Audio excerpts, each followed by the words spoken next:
notion of the school being the kind of central agency dealing with all the other agencies is really becoming more and more important now.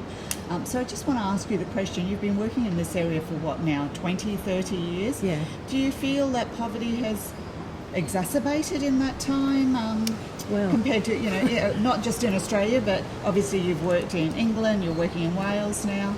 Well, I'm pleased to say to you, I'm actually a CNN news junkie. I've got the app on my mobile phone and I watch it as often as I can. And just overnight last night on CNN, the American cable network news, was an announcement that the UN has itself just made an announcement on an inquiry into poverty into the UK apropos of Brexit. And Brexit, as you know, is linked to the austerity politics that the Conservatives took as a conscious policy decision when the Cameron-Clegg Conservative Lib Dem coalition government came into office in 2005 and rolled it out to 2010, and then Cameron, have I got that right? 2010 to 2015. Sorry, probably need to double check the dates. But it was an issue for the Conservatives that it was austerity politics, and the way that has been rolled out in the different jurisdictions of the UK is really something to write home about.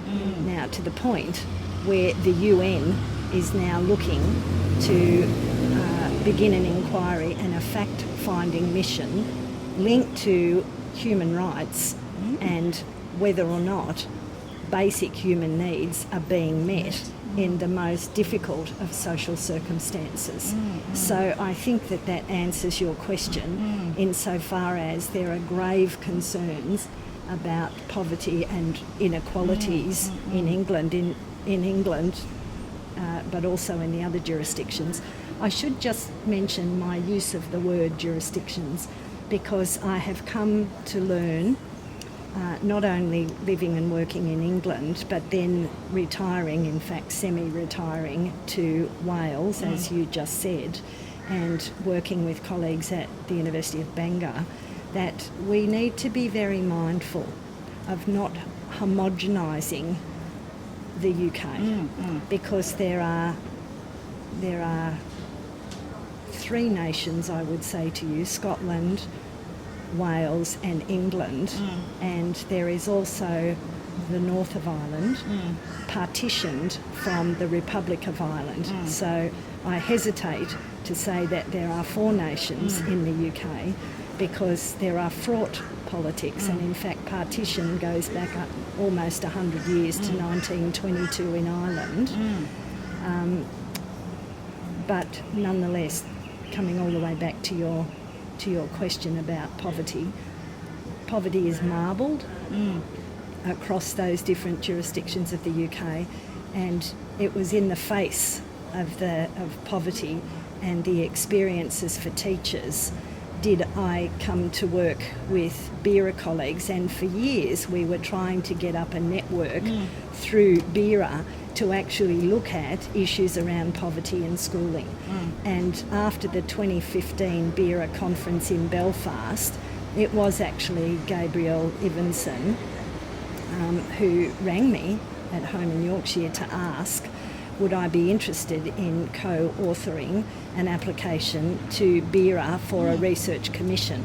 But I have to say, prior to that, we had all been working and we were all looking to try and get some funding for a pan-UK research network. And we were making great strides with that application, and we had actually been successful in making contact with Jean Anion. And she actually agreed to come and do a speaking tour to the various institutions that we were trying to network to look at poverty and schooling. And Jean's so well known for spearheading work in the United States on social class and education way back to the late 70s, early 80s. And we were all poised to do that. But I have to say, I think it was the conference before Belfast. Did we get news of Jean Annion's sudden death? So we all had to step back, not only with shock and grief, but as a mark of respect. And then when we came to Belfast, we touched base again, and let's try and pull this network together and go from here again. And so it was the phone call from Gabrielle, and she took the lead, most definitely, but I was able to work with her in a support role. I like to think I was her 2IC, and we did bring together colleagues that had previously been networking across the 4 jurisdictions and made a conscious decision not to call it the 4 nations, lest my colleagues in Dublin would say to me, what 4 nations are you talking about, Laurie? I think I won't speak for all Australians, but certainly for me, I think I sometimes refer to the United Kingdom as a kind of homogenous entity. So for you to explain the complexity there, even though it's brief, is really great. I'm going to turn to Sue now, because I know that Sue has done a lot of work with you about trying to extend some of that work that you've been doing in the UK on poverty and schooling and extend that network to Australia. So I'll let Sue and you kind of elaborate on some of those points, particularly as it relates to health and well-being, because from what I understand, it's not health as I've understood it in the past, just being confined to the health and PE curriculum, physical education curriculum, but looking at the whole notion of health and well-being, given that poverty can cause trauma, can cause illnesses, poor nutrition, etc. So I'll turn to Sue to elaborate on some of the questions there. Yeah, well, I think that one of the reasons, so I think an excellent outcome of the Bearer Poverty Commission is that you have made networks into Australia and like-minded people around Australia, and certainly that's again brought me back into contact with your work, which I think I told you this before. I first read right back years ago when I was doing my master's degree in health education. So the thing that struck me with what you're talking about, you've worked in the policy context in Australia and in England and then now in Wales, is that they're definitely not homogenous. They're very different, and what you found in Wales in particular is a policy environment with all this potential to make such a real difference to health inequality, because they've been prepared to abandon the constrained type of curriculum and thinking about the role of schooling that you've already said doesn't actually address health inequality, but now perhaps it will. So can you talk a little bit more about how, the excitement you feel, I guess, perhaps with working in that potential? Now, I'm very happy to do that. May I just preface it with a very short reflection on my work with Research Active Teacher Partners in the north of England, the RATs as we call them, and they love that because it was meeting a very small network of the most dedicated, the most professional group of head teachers and teachers that were working with academics in the most hostile of policy climates. And it was everything to do with Thatcherism and the way it was rolled out over successive generations of governments. We're now coming into 40 years of the vernacular neoliberal approach to schooling and education in England.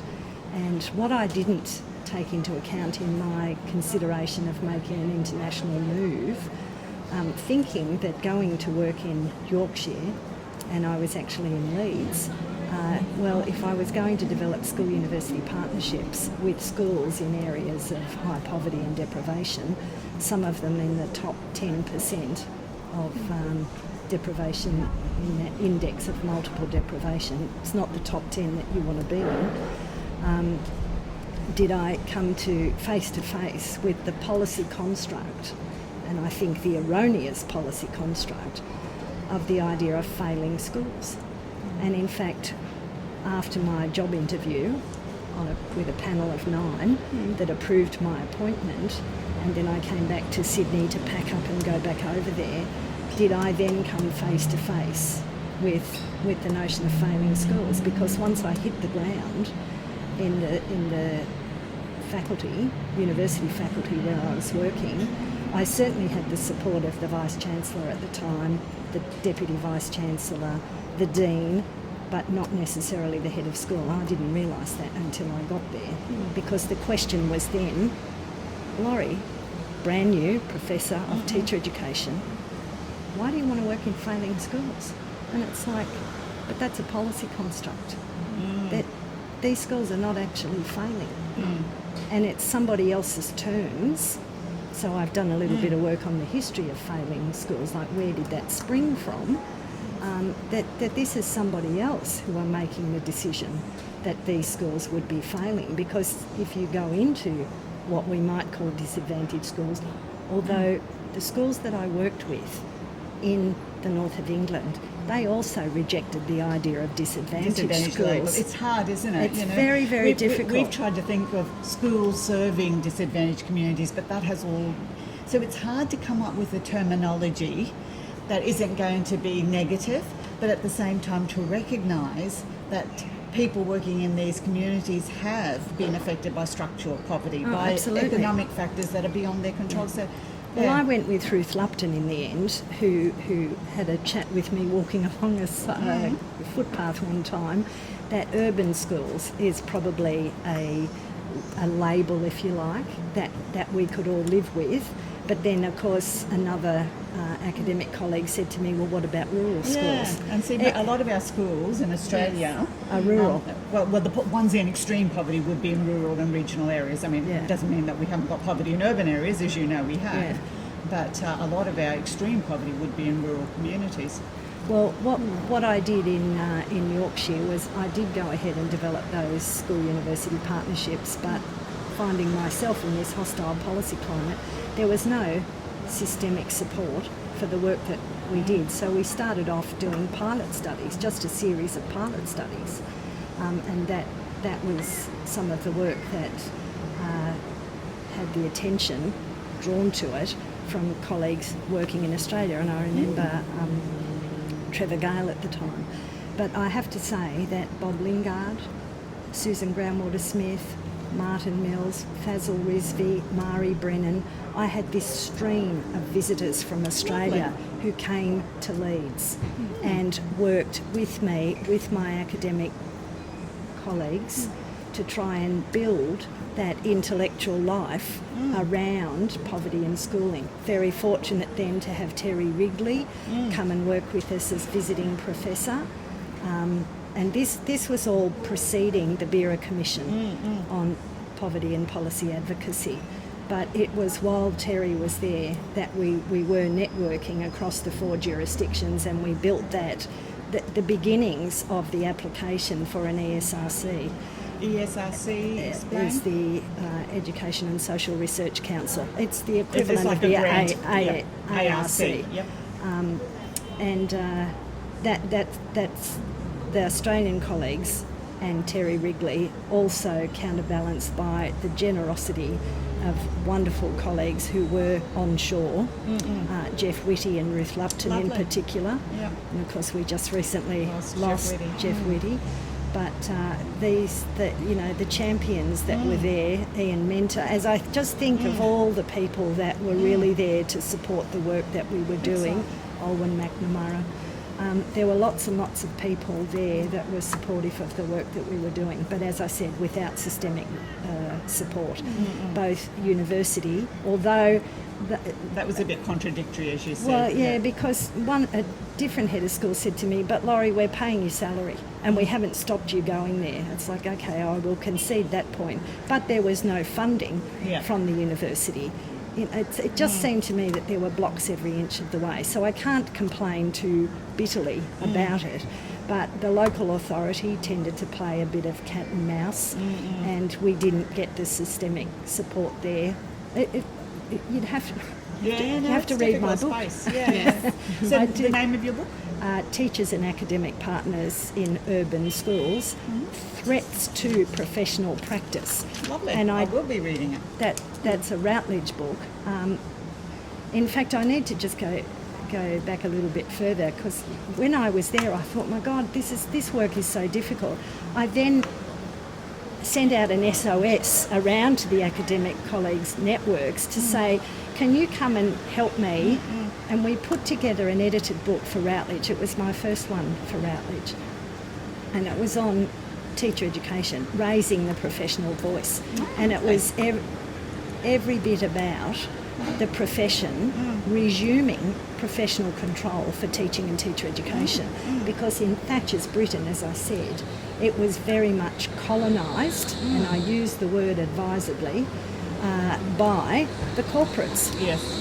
And that was the hostile policy climate, because in failing schools, I witnessed a number of schools where the school head was removed, sacked. Then the senior leadership was removed, was sacked. Corporates, the school was closed down, liquor paint over the summer holidays, a new school uniform, new logos, and a corporate sponsor was brought in. So one of the schools becomes, your regular suburban high school becomes the Cooperative Academy of Leeds, sponsored by the Cooperative Group of Businesses, with a new school head and a new senior leadership team. And it just seemed to me, but the problems are still here. Sure. Having a lick of paint is not going to solve the problems. Yeah. And doesn't it turn out that the academies, although it was introduced by a Labor government, it was rolled out certainly by that Cameron-Clegg coalition government. Yeah. And I'm sure that was 2010 to 2015. I'm sorry I stumbled on the dates before. But then what we ended up with, and I love it, failing academies. Oh gosh. Okay. And you have to wonder.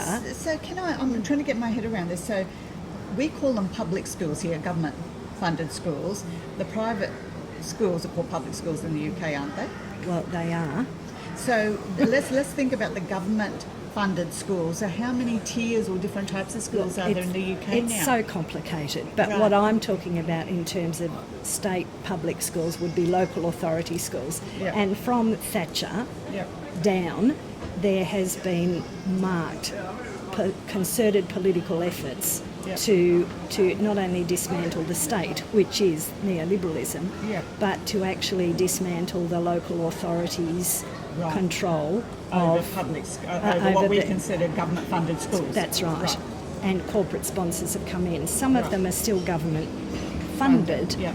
In fact, they all are government funded, but it's then put on a business footing, Got and it. so they Okay. become schools for profit. Got it. Okay. Corporate sponsors So the bring in privatisation of education. semi-privatisation. Yeah. This is where Stephen Ball, and he's Yeah. another one that was really supportive. Yeah. But back to these books for Routledge, Yep. this raising the professional voice was about that very thing, that we needed teachers and academic partners to be writing to just get the complexities out there. So Routledge picked it up, and then I came to write a sole authored book on the work that I co-developed with my research active teachers, and after numerous pilot studies they then asked for a long-term sustained continuous CPD program, which is continuing professional development. yeah, Yep. which was in a way modelled on the Priority Action Schools program. that you did in Sydney. But there was no way that I could just lift that up out Got of it. Sydney and put it into Of course, Leeds, of course. because